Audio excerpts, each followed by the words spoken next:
anything, but all right, here we go. Ferguson challenge. I'm excited. I'm a little nervous, but let's try it. Let's do it. All right, here we go. First, bird! Oh, Jesus! Is that Mace? Oh, son of a bitch! Ah, that's tear gas!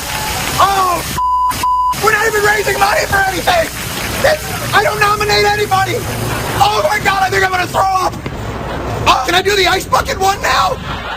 August 26th, 2004. But first, obviously, the big news of the past few weeks, the town of Ferguson, Missouri, where the shooting by police of teenager Michael Brown has sparked a series of protests, which in turn sparked a, let's say, stern response by police who appear to be auditioning for RoboCop. It's a story that has a lot of people outraged and upset. I came back from vacation because I am furious. Of course you are! An unarmed black teenager gunned down in the street by police under suspicious circumstances. Who wouldn't cut their vacation short to register their fury? You'd have to be a monster, or, in my case, enjoying a particularly nice vacation. But good on you, Mr. O'Reilly, for coming back. Unless, of course, you're furious about something else. Furious about how the shooting death of 18-year-old Michael Brown is being reported and how various people are reacting to it. Yes! That is the outrage. The shooting of Michael Brown and any lack of transparency from the police department responsible for said incident is outrageous in how it has been reported. And I guess that's not the only reason to be angry. Is he going to get a fair shake, this officer? There has been a rush to judgment. Eric Holder flies into Ferguson, with his superhero cape. This mantra of the unarmed black teenager shot by a white cop, that description in and of itself actually colors the way in which we look at this story. Yes, describing the actual facts of the case really does color the way we look at it. White cop shoots unarmed black teen does sound terrible. Whereas, say, hero cop kills alien hunting humans for sport would put a completely different spin on things.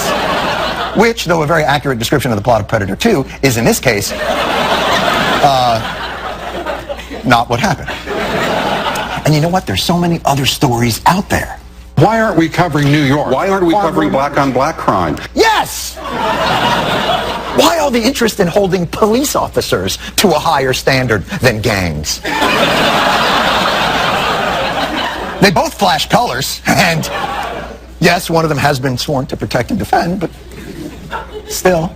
Well, this weekend, 42 people shot in Chicago. I don't see the protests. I don't see the anger. If I were African American, I would be outraged that more journalists aren't covering what's happening in Chicago, and more outraged that people like Al Sharpton and Jesse Jackson don't head to those areas. Yes. What could explain the lack of outrage about Al Sharpton and his ilk not doing anything about black-on-black violence in Chicago?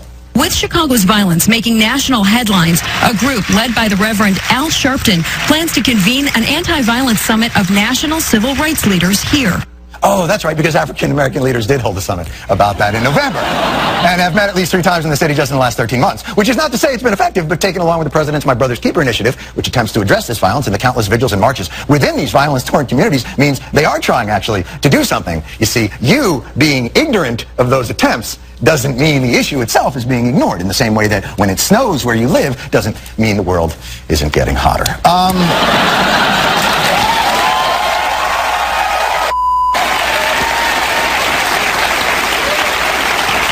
Oh, you know what? There's something else bothering you, isn't there? When a cop pulls me over, I put my hands outside of the car. If I'm carrying a weapon, which I'm licensed to carry in New York, the first thing I tell the police officer is, "Officer, I want you to know I have a legal firearm in the car." And then I brace myself for the taser. Well, without getting into the fact that you get pulled over so much by the cops that sometimes you're carrying a weapon, sometimes you're not. I don't know. It just depends on how I'm feeling that day. But continue. I often would even take my step out of the car, lift my shirt up so we could see where the gun is.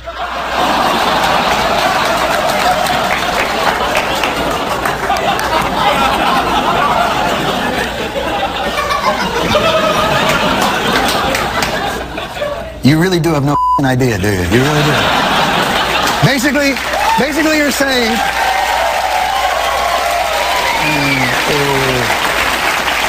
If only Michael Brown, instead of holding his hands over his head, had reached down to his waist and lifted up his shirt to show the gun he did not actually have, well, this whole tragedy could have been avoided. Do you not understand that life in this country is inherently different for white people and black people?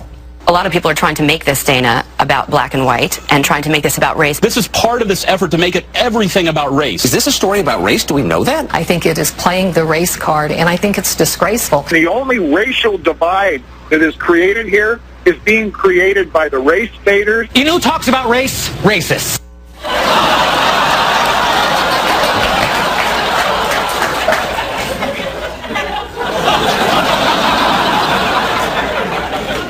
Did you just, he who smelt it, dealt it, racism? Did you really? He who smelt it, dealt it, racism? All right.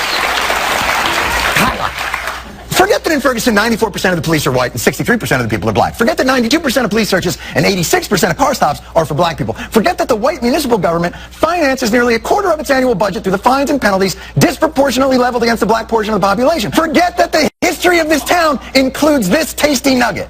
A 52-year-old man named Henry Davis said that 4 Ferguson police officers beat him, then charged him with damaging government property because his blood had gotten on the officers' uniforms.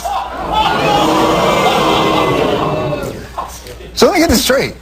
You guys got tanks, but you can't keep a couple of Tide sticks around?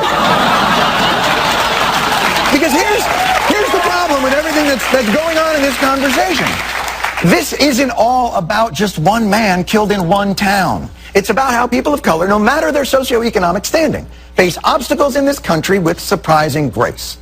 Look at how upset you all get about certain things. Tonight, Christmas under attack. Why are we allowing anti-Christmas madness? Why do I have to drive around with my kids to look for nativity scenes and be like, oh yeah, kids, look, there's baby Jesus behind the Festivus pole made out of beer cans. It's nuts.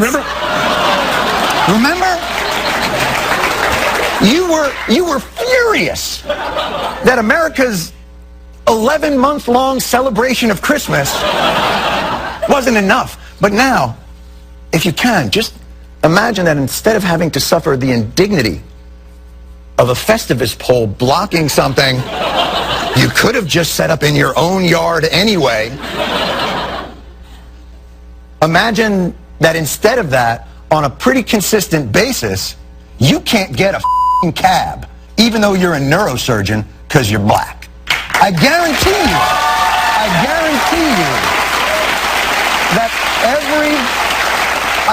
you that every person of color in this country has faced an indignity, from the ridiculous to the grotesque to the sometimes fatal, at some point in their, I'm going to say, last couple of hours,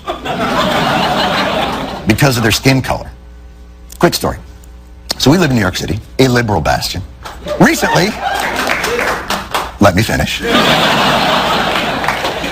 Recently, we sent a correspondent and a producer to a building in this liberal bastion where we were going to tape an interview. The producer, white, dressed in what could only be described as homeless elf attire, and a pretty strong 5 o'clock from the previous week's shadow, strode confidently into the building, preceding our humble correspondent, a gentleman of color, dressed resplendently in a tailored suit. Who do you think was stopped? Let me give you a hint, the black guy. And that happens all the time, all of it. Race is there, and it is a constant. You're tired of hearing about it? Imagine how exhausting it is living it. We'll be right back.